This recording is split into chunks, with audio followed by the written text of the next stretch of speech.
Él no es beligerante, es brillante. Y eso aterra a las personas. Es el epítome del sueño americano, pero también es la personificación de la pesadilla americana. El señor Trump debe entender que el mundo no gira alrededor de su pene. Nunca antes lo hubiera visto y pensado, ese es el hombre que quiero que sea presidente, pero en serio, ahora lo adoro.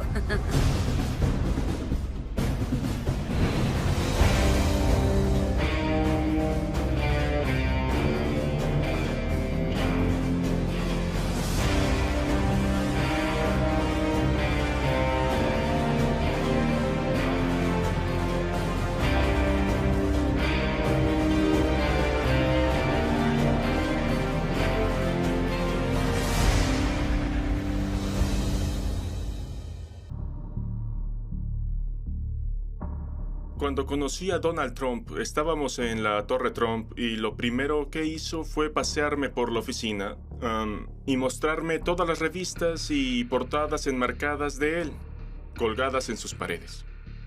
Lo que hay que entender de Donald Trump es que tiene un alto sentido cinemático de sí mismo. Lo que más le gusta es estar en casa, comer hamburguesas y ver filmes. Antes de que se dedicara a los bienes raíces, quería entrar al negocio del cine.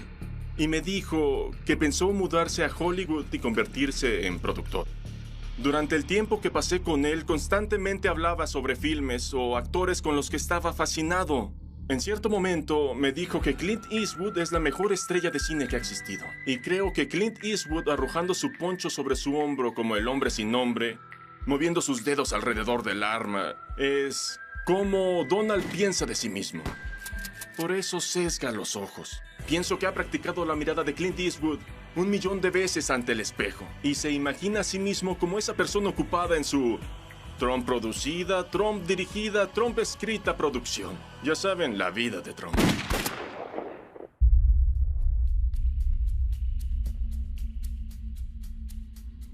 Conocer y estar cerca de Donald Trump es siempre ser la audiencia de su autocomplacencia. Terminé en un viaje por helicóptero con Don King y Donald Trump y fue surrealista. Porque en todo el vuelo estuve sentado ahí, viendo a uno y al otro hablar de lo grandes que eran. Y no lo digo negativamente, solo se promovían a sí mismos, ni siquiera se escuchaban. Hablaban sin parar. Cuando llegamos a Atlantic City, él dijo, da una vuelta, por favor. Quiero que el reverendo Al vea mi imperio. Y señaló, ese hotel es mío y aquel otro. Y me mostró la zona donde construiría el Trump Taj Mahal. Justo al final de la zona había un área empobrecida, la mayoría afroamericanos. Y le dije, ¿qué pasará con todas esas personas? Nunca contestó la pregunta. Estaba alardeando. Recuerdo cuando empezó a hacerse muy conocido por la teoría del nacimiento. Él insistía que Barack Obama había nacido en Kenia, o sea que no estaba calificado legalmente para ser presidente, ya que según la Constitución debe ser ciudadano de Estados Unidos por nacimiento. Donald Trump decía, él no solo es extranjero, es africano, es ilegítimo. Y eso terminó en una reunión de Donald Trump y yo en su oficina. No soy racista, tengo dudas acerca del presidente. Dije, ¿qué preguntas? Ellos claramente han probado que él nació en Hawái. Tienen el acta de nacimiento. No lo creo, no podemos autentificar eso. ¿Autentificar qué? Le respondí. Usted está jugando con ese sentimiento, señor Trump, de que él es distinto a nosotros. Y es africano. Él no ha hecho nada más que cargos sin bases contra el presidente. Pero te das cuenta que así es Trump. Y que vas a tener esa clase de doble significado en cada encuentro con él. Es el epítome del sueño americano de algunos de sus simpatizantes. Pero también es la personificación de la pesadilla americana. Porque es un hombre que tiene todo el dinero del mundo. Puede hacer todo lo que quiera. Y aún así culpa a otros y está resentido. Es Archie Bunker con $1 billón. 1, 2, 3.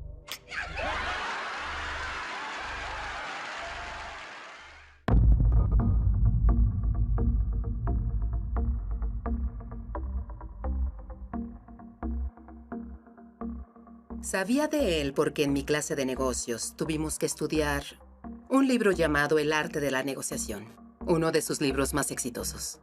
Y quedé fascinada porque está escrito con esos códigos de tiempo y transcurre a lo largo de un día de Donald Trump. Llama a esta persona, llama al abogado, llama a aquel. Es el funcionamiento de esta gran mente. Hablaba de destruir a tu competencia. Justo en tu cara. Era casi como un juego de ajedrez. Y soy una ávida jugadora de ajedrez. Y cuando leí el libro yo me quedé pensando, esto es un gran juego de ajedrez para él. Escuché del aprendiz y me llamaron para una entrevista de trabajo. Si crees tener lo que se necesita, si quieres vivir como yo, solicita estar en El aprendiz. Y nosotros le creímos. ¿Quién no quiere ser billonario? ¿Quién no quiere vivir en la Torre Trump? Tener gente atendiéndote. Donald Trump es la más brillante mente comercial y promocional que hayas conocido. Por mucho.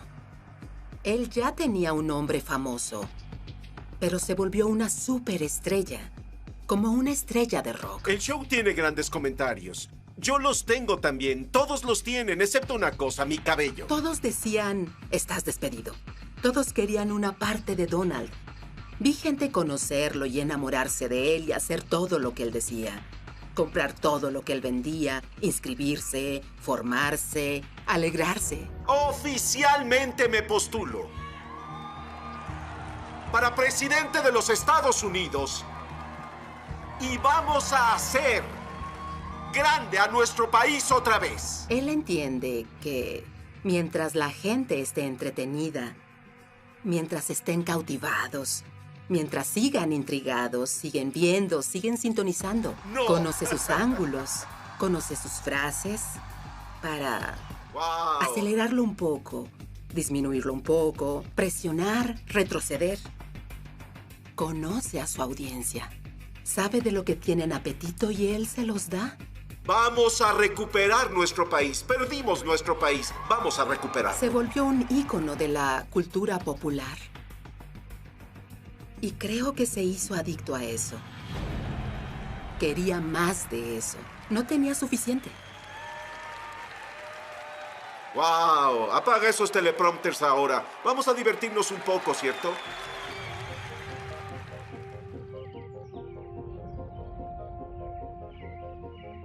Esta es una de mis posesiones más preciadas. Aún lo tengo bajo llave. La Academia Militar es donde Donald Trump llegó a ser un director ejecutivo. Fue la primera vez que estuvo a cargo de su propia compañía. Oh, esta es la página donde estoy frente a Donald Trump. Cuando miras la foto en el anuario, tiene una estrella a cada lado de su cuello porque era un cadete de honor. Donald Trump era un líder natural. Explotaba su sonrisa y sus diferentes atributos para llevarse bien con todos y parecía agradarles a todos. Tenía 17 años y unos 40 de nosotros bajo su mando. Era mi capitán, así que lo conocí bastante bien. Donald era un tanto rebelde y él necesitaba saber cómo canalizar eso. Siempre me llamaba para ser el hombre en una misión. Incluso entonces, tenía a todos cooperando y haciendo lo que él necesitaba que hicieran. El sistema de valores que teníamos era nunca mentir, engañar o robarle a otro cadete. No era una regla, pero estaba en nuestra sangre. Uno de los cadetes le robó a otro cadete un encendedor Zippo.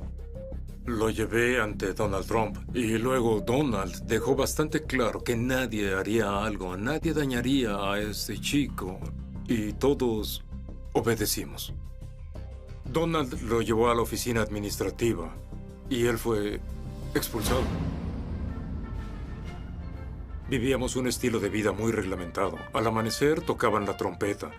Debíamos estar formados 15 minutos después, listos para la inspección.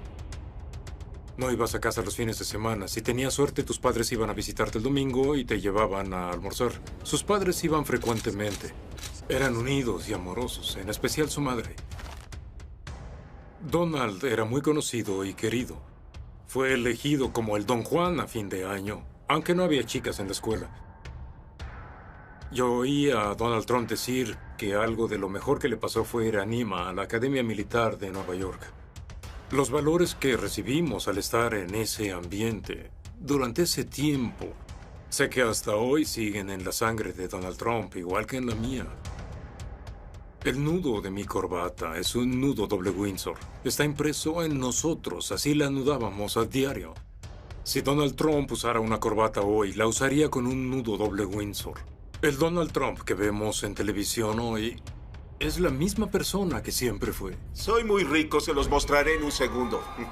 No nos equivoquemos. Donald Trump es de una familia muy rica y no de cualquier familia rica. Fred Trump amasó un patrimonio de $500 millones. La riqueza de su padre y las conexiones políticas de su padre fueron el núcleo para que Donald Trump pudiera levantarse y conseguir tratos. Solo quiero seguir ocupado y activo, interesado en lo que hago y es todo lo que hay en la vida para mí. En verdad, no busco ganar una tremenda cantidad de dinero, busco disfrutar mi vida y eso viene junto, es fabuloso.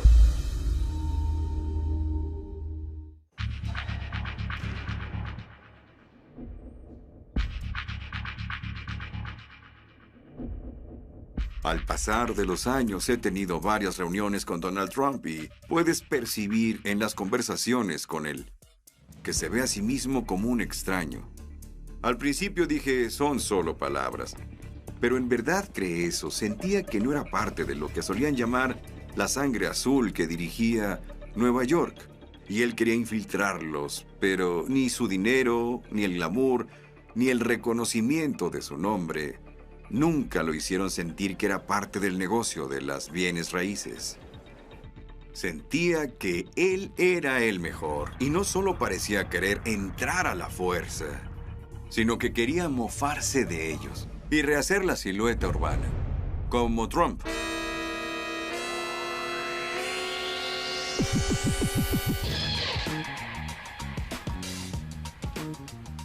Donald Trump me llamó controladora, de lo que estoy orgullosa.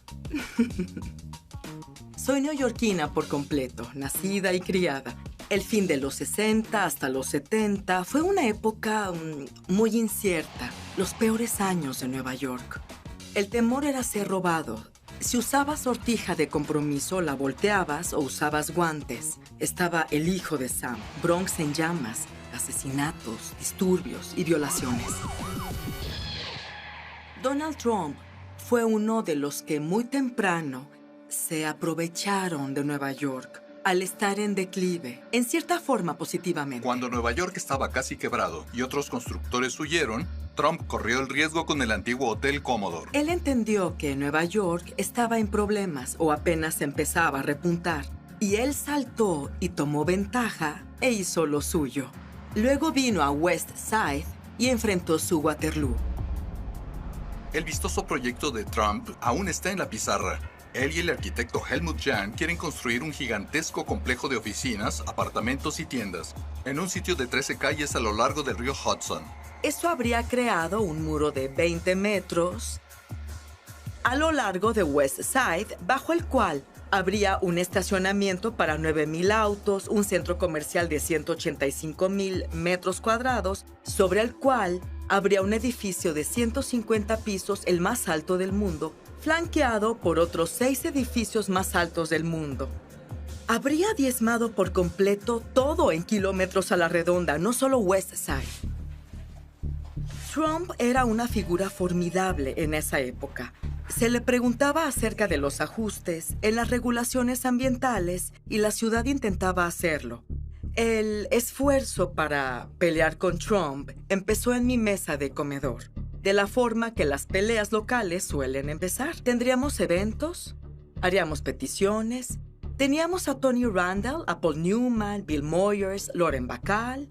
En cierto punto tuvimos 7,000 miembros. No estábamos intimidados por él. No nos sentíamos abrumados por su prepotencia. Creo que es el nivel de competencia e impulsamos, presionamos y hacemos las cosas. Teníamos una misión, sabíamos lo que hacíamos. Demandamos a la ciudad. Esto incluía reuniones con Donald, que era tan arrogante como puedes imaginar. tienes que empezar a presionar a esta gente un poco, porque solo están haciendo el ridículo en lo que a mí concierne. Trump aceptó nuestra visión alternativa para el sitio, que es esencialmente lo que construyó. Él entendió que lo que iba a surgir era un proyecto factible mucho más razonable. Adoré ese momento. En cierto punto, él, de hecho, concedió. Sí, sé que ustedes hicieron este proyecto mejor. Y lo miré y le dije, Donald, algún día quiero que digas eso en público. Tengo 40 años de desgrabación fiscal. Me dicen, ¿cómo conseguiste 40? Y digo, porque no pedí 50. Fue muy fácil. Siempre le digo a la gente que quiero que en mi tumba escriban que Donald Trump me llamó controladora.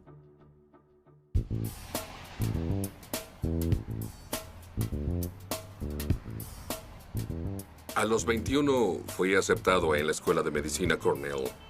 Así que me mudé a Nueva York, en Manhattan, en 1967, cuando se conocía como East Village. Fue una época turbulenta. Sentí que East Village era perfecto para un rebelde como yo porque vengo de una larga tradición de rebeldes, de personas que pelearon contra el gobierno y los poderosos. Donald Trump apareció en la zona de Soho queriendo construir una torre de condominios, disfrazada como hotel para eludir las leyes de la zona. Iba a ser un edificio residencial y no lo permitimos, creyendo que los de Soho éramos tontos y podía aprovecharse de nosotros. Lo siento, Donald, si alguien va a quedar como tonto eres tú porque no sabes con quién te estás metiendo.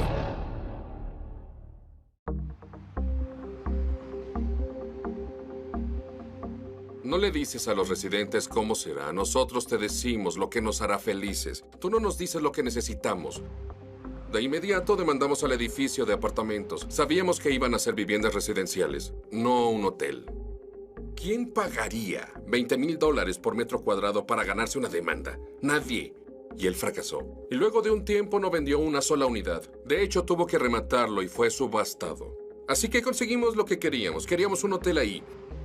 Es lo que conseguimos. Donald Trump no se salió con la suya. No tuvo su edificio residencial, solo se fue a la quiebra.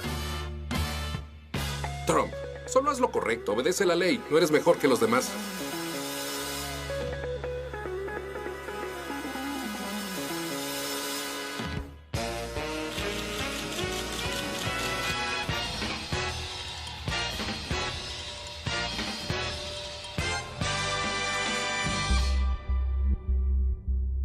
He sido abogada de derechos civiles, de los derechos de las mujeres y abogada de las minorías que han sido privadas de sus derechos. Se les ha negado el poder disfrutar igualdad de oportunidades en este país. Hemos sido portavoz de los derechos de las mujeres y las minorías cuando era muy poco popular y controversial hacerlo.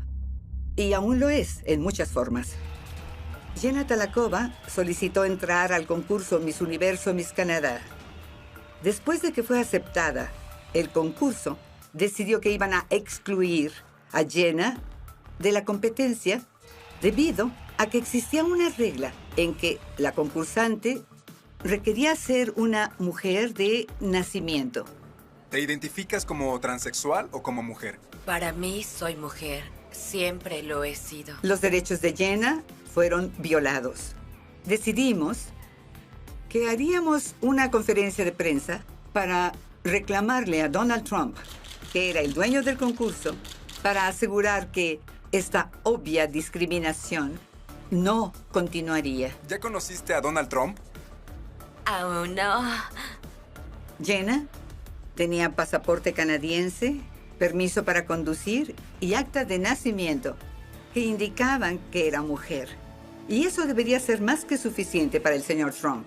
Ella no le pidió al señor Trump ver las fotos de su nacimiento o ver su anatomía para probar que él es hombre.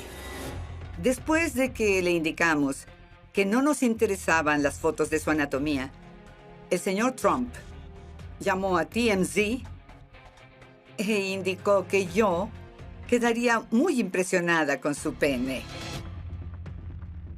Yo le respondí: no tengo una lente de aumento tan potente para ver algo tan pequeño.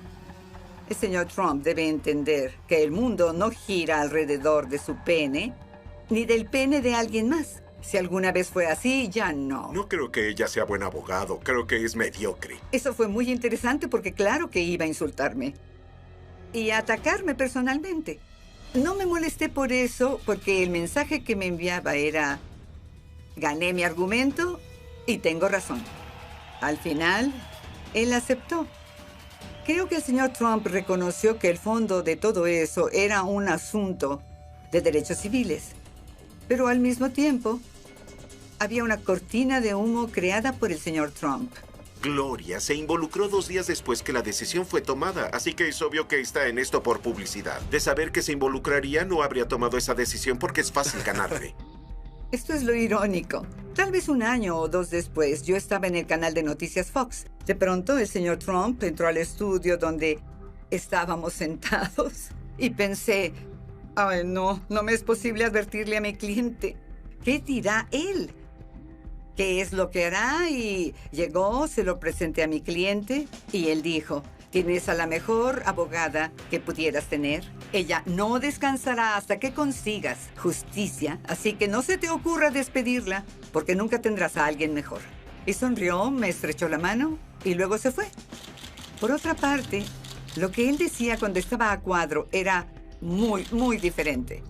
Tal vez el real Donald Trump es ambas personas.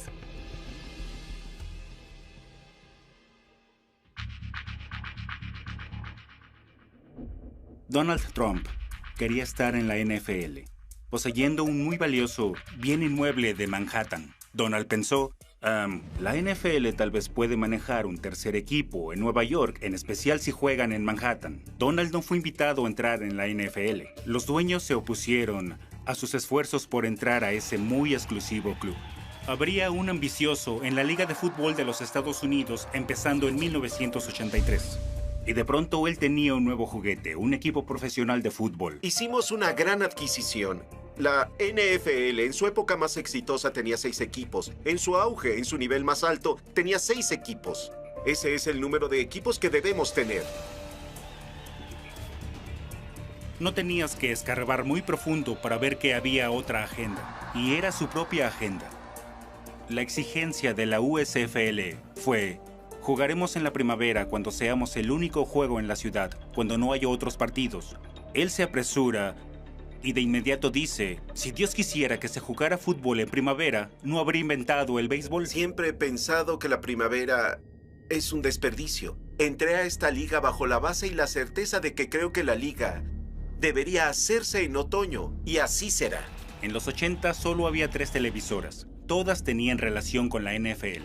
La USFL decidió hacerlo en otoño. Ninguna televisora los transmitiría. Los estadios no estarían disponibles. No tenían dinero. Ya habían perdido la mayoría de las cuentas, unos $2 millones. Trump dejó que la USFL demandara, clamando violaciones antimonopolio de la NFL. Basado en lo que todos me dicen y en el sentido común de la ley, no es virtualmente posible que perdamos.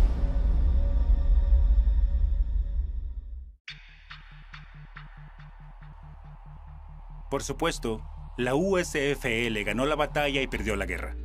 El juez decretó que la NFL había violado las leyes antimonopolio, pero debido a la forma en que el caso fue manejado, lograron poderse ver como el perdedor en la defensa contra el tipo de una demanda por $5,000. Donald Trump fue retratado como el abusivo, que quería todo el pastel. El juez otorgó $1 a la USFL porque en casos antimonopolio son daños triples, así que fue un arreglo de $3. Fue la muerte de la liga, llanamente. En el 2009, ESPN lanzó una serie llamada 30 por 30, una serie documental. Los ejecutivos de ESPN me pidieron dirigir una y dije: solo me interesa hacerla si puedo hacer un film llamado ¿Quién mató a la USFL?, apuntando a ya saben quién. Fui tras Donald y él se resistió. Tenía un experto asistente y yo escribía cartas, escribía emails, llamaba por teléfono. No hubo ninguna respuesta. Y yo pedía una entrevista por la próxima serie en Sport Business Journal. Extrañamente, el teléfono sonó al siguiente día y era el mismo asistente diciendo: el señor Trump lo verá ahora. Haremos esto rápido, ¿no? ¿Dónde está mi cámara? ¿Por qué eso no está en una base? Sentí que él no quería estar ahí. Todo le molestaba. Quería pasar a la siguiente pregunta, se veía impaciente, como un pequeño niño en detención. Conseguimos exacto lo que queríamos. Él se esforzó por defender su caso, y luego yo le di el tiro de gracia, que era el cheque que el juez otorgó a la USFL. ¿Quiere verlo? Y eso debía causar una sonrisa, ¿no? Ese fue el punto de quiebre para él. Se fue. Tocándome el hombro con arrogancia, se fue de ahí. Y dijo, espero que entiendas que... Bueno, hice lo mejor que pude. Y le dije, oye, Donald, tú sabes que yo solo soy un cineasta y voy a ser tan objetivo como pueda hacerlo. Y vamos a tener un estreno ostentoso. ESPN te invitará, enviarán una limusina. Espero que nos acompañes. Dijo, eso dependerá de ti, ¿no? Le envié una nota y él me la regresó. Cuando Donald contesta una carta, toma su marcador negro mágico y garabatea sobre tu carta. Lo llamó un film de tercera, lo llamó deshonesto. Los mejores deseos, Donald Trump. Postdata, eres un perdedor.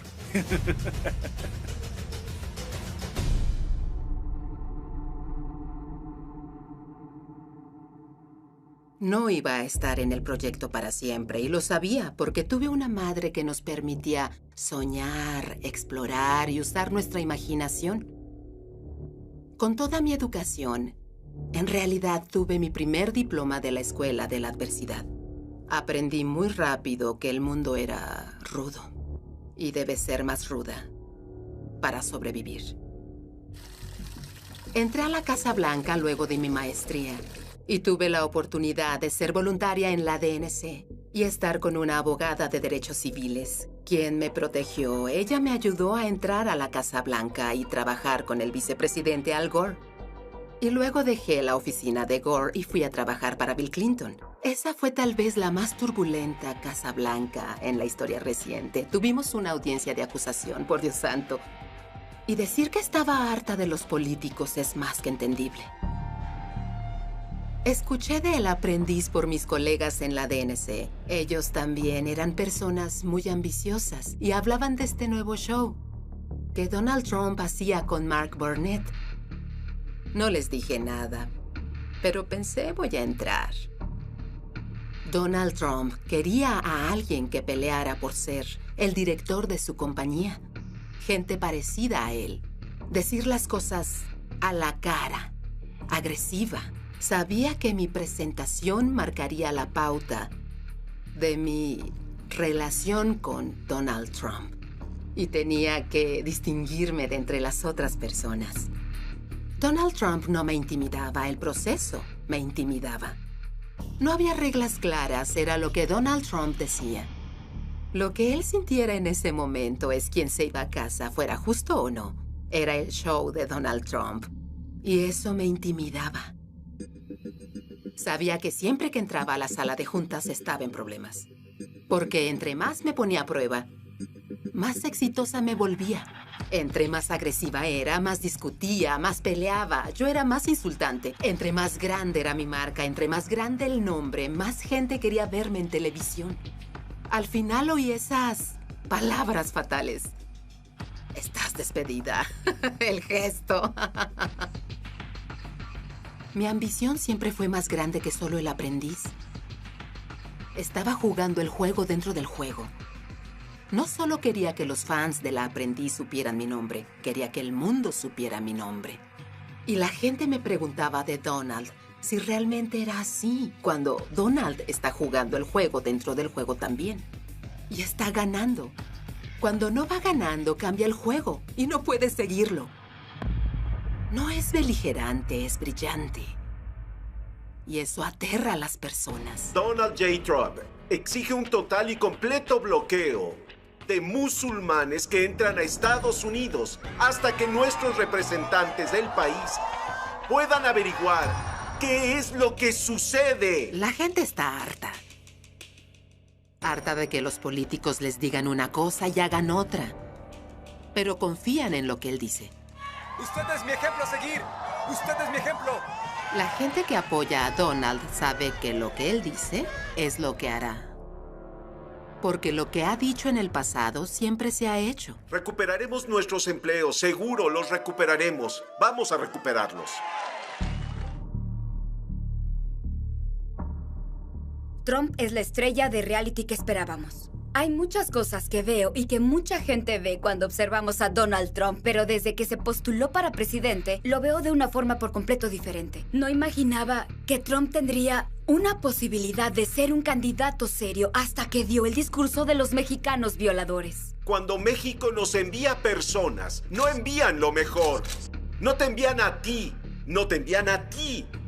Envían personas que tienen muchos problemas y nos traen esos problemas a nosotros. Nos traen drogas, traen crimen y violadores. Y algunos, supongo, son buenas personas. Eso no fue parte de su discurso preparado. Fue del corazón. Yo sabía, cualquier candidato que se postule y ponga los intereses de América sobre los intereses de extranjeros y de algunos plutócratas, sabía que subiría en las encuestas. Estuve rogando a candidatos republicanos presidenciales, rogándoles que eligieran el asunto de inmigración. Y no pude lograr que lo hicieran, mientras Trump me ve ser entrevistada por Jorge Ramos. Y al instante pide una copia del libro Adiós, América. El gran tema son los mexicanos violadores. 2 semanas después, él da su discurso anunciado, se sale del guión y empieza a hablar de la clase de crímenes, los narcotraficantes y violadores que México nos envía. Él usa el lenguaje del odio. Esto incitará violencia no solo contra mexicoamericanos, mexicanos, sino también contra migrantes. Y una semana después, cuando no se retractó con todo el mundo explotando, pensé, este es el candidato que he estado esperando. No es acerca de mí, sino de ustedes, créanme. Esto es un movimiento.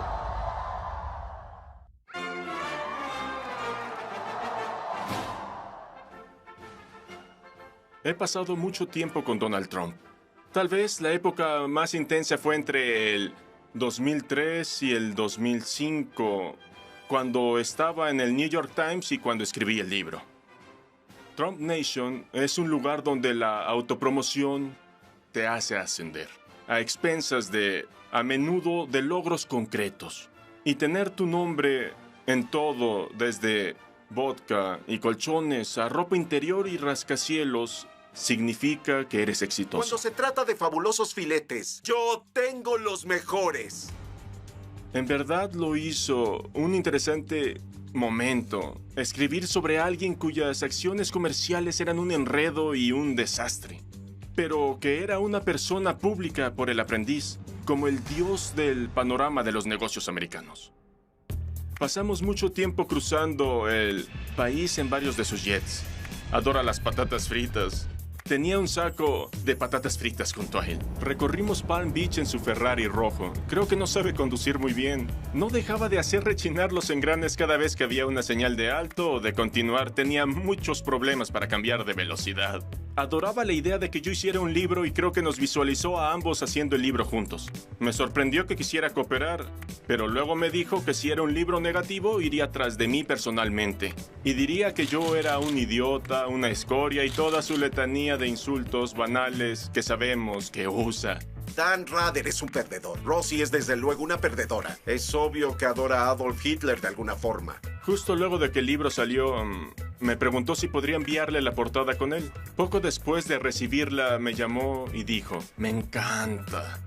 Parezco Superman, me encanta. Pero aún así me demandó. Él me demandó. Me demandó por $5 billones y creo que es la demanda por difamación más grande en la historia del país, diciendo que le causé un daño irreversible a su reputación y a su posibilidad de hacer negocios. A lo que él se aferró eran 3 páginas del libro que se concentraban en su activo neto y ofrecían un conteo de toda su estrafalaria historia de exageración de cuánto dinero tiene. No quiero sonar fanfarrón, pero soy el desarrollador más grande de la ciudad por mucho. Totalmente mentira. Nunca ha sido el desarrollador de bienes inmuebles más grande de Nueva York en ninguna forma, ya sea por el valor de sus propiedades o por metros útiles. A mí me agradó ir a la corte con él por los méritos de mi libro. Creo que pensó, mi publicista le pasará por encima. Cuando pasó el shock inicial de que íbamos a litigar agresivamente contra él, se dio cuenta, ya que me demandaba basado en su riqueza, que nos abriría todas sus declaraciones de impuestos, todos sus registros financieros. Y claro, nunca los hizo públicos. Durante la demanda elaboramos un conteo de su activo neto hecho por uno de sus bancos. Y el Deutsche Bank estimó su valor activo en esa época, creo que en el 2015, en unos 788 millones de dólares. Y era una época en la que él me decía que valía 5 o 6 billones. Terminamos contratando a uno de los mejores abogados financieros de los Estados Unidos. Le preguntó a Donald cómo había logrado evaluar sus propios activos netos. Y la respuesta de Donald esencialmente fue, pues depende de cómo me sienta hoy, y depende de cómo me sienta en cierto día de la semana, y en verdad depende de cómo me sienta cerca de mí mismo. Litigamos con Donald. Le quitamos la corteza como a un viejo árbol y perdió. Creo que su autoestima y su identidad están tan envueltas en su noción de ser un megabillonario, y está tan inseguro al final del día, que si no se ve como alguien que está entre los 100 o los 200 de la lista de los 400 de Forbes, entonces no es nadie. Veo a personas siendo, en muchos casos, muy maliciosas. Y a menos que tú lo seas en cierta forma, te comerán vivo.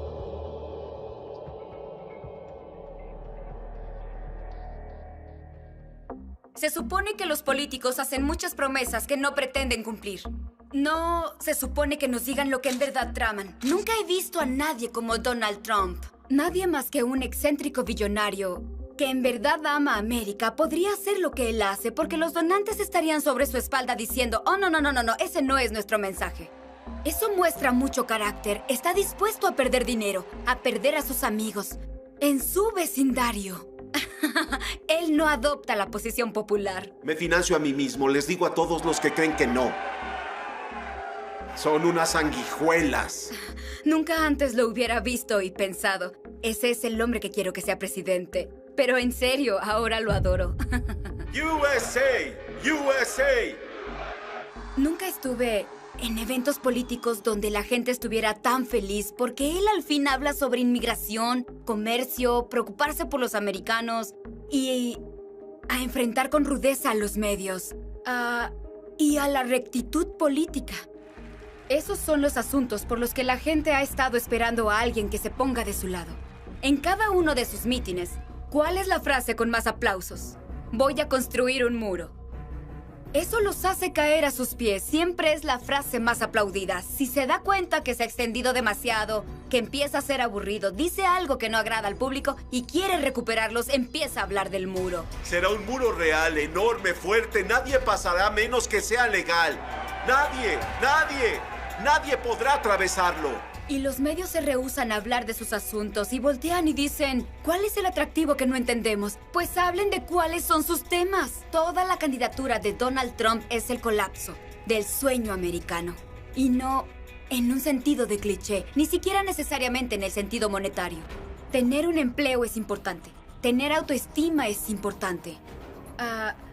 Preocuparte por tu familia, por tu ciudad, por tu país, contrariamente a todo el resto del mundo. Es absolutamente imperdonable que ningún partido apoye eso. Y Trump está ya diciendo, voy a poner a los americanos primero. ¿Esa es su novedosa plataforma? Y no hay nadie que pueda competir con él.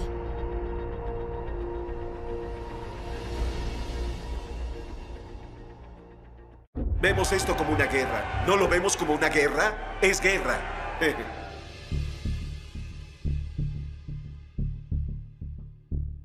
Muchos en la población americana están muy molestos.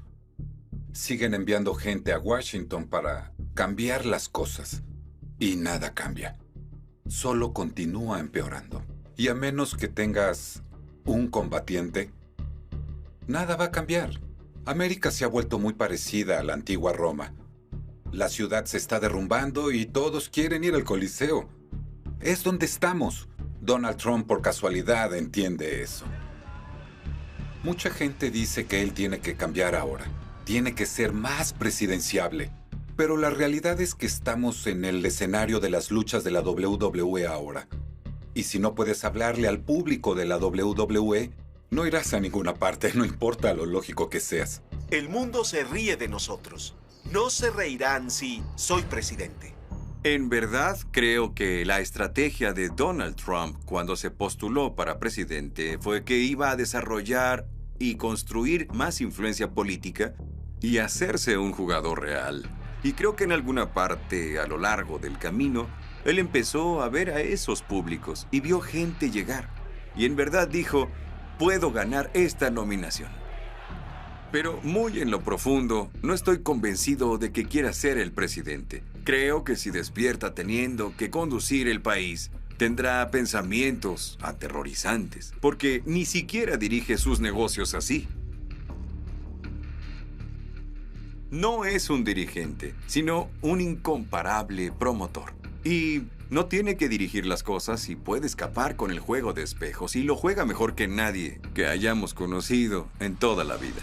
Tenemos enormes déficits, un enorme desempleo, tenemos un enorme problema y no nos respetan. Estoy segura que lo estaré denunciando los siguientes 8 años por hacer esto o aquello, pero sí creo que construirá el muro. Sí creo que llegará al límite.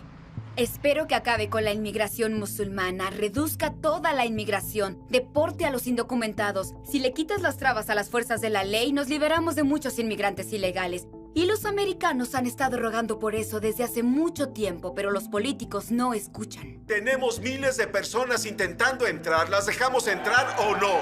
¡No! No me importa cuántas propiedades tengan su nombre. Dios lo bendiga. Puede ser tan rico como pueda. Pero otras personas también tienen derechos. Cuando ataca a las minorías o a mujeres que les niegan sus derechos, eso no es tanto una afirmación sobre su objetivo, sino se trata de él. Acerca de lo que está dispuesto a hacer, de cómo está dispuesto a hacerlo, la clase de persona que él cree que tiene derecho a ser. Una cosa es entretener, pero es muy diferente porque quien esté sentado en la Casa Blanca tomará decisiones de vida y muerte. Y eso no es un asunto de risa. Bombardearía para siempre. Irónicamente, lo que me asusta de Donald Trump es lo que le asusta al Partido Republicano de él. Es cómo haces para contenerlo. ¿Y cuánto durará esto? ¿Y a dónde lo conduce? Es como cuando de niño fui a Coney Island y subí al ciclón. No ves dónde va a terminar este viaje. Solo estás esperando a que termine y que sigas ahí. Es una lástima lo que sucede. Pero no seremos un gran país en 10 años si esto continúa. Siempre me preguntan si Donald gana, ¿irías a trabajar a la Casa Blanca? Y les digo, por supuesto. Creo que es una rara oportunidad para servir a este país que amo. Y también me gustan las armas y el dinero. Comercio, tesorería, defensa, Departamento de Estado, lo que necesite, señor Trump, estoy aquí. Lo peor que puedes hacer es subestimar a Donald Trump. Nunca, jamás, jamás subestimes a Donald Trump. Creo que la Casa Blanca de Trump sería de unos 50 pisos de alto, pintada de dorado. Habría luces parpadeando por toda la avenida Pensilvania. Y el Air Force One tendría diamantes incrustados. Tendrías más conversaciones los domingos en la televisión con el presidente de lo que hayas querido en toda tu vida. Podría ser un buen presidente aparte de eso, pero cualquiera que crea que Donald Trump se irá, se equivoca en verdad.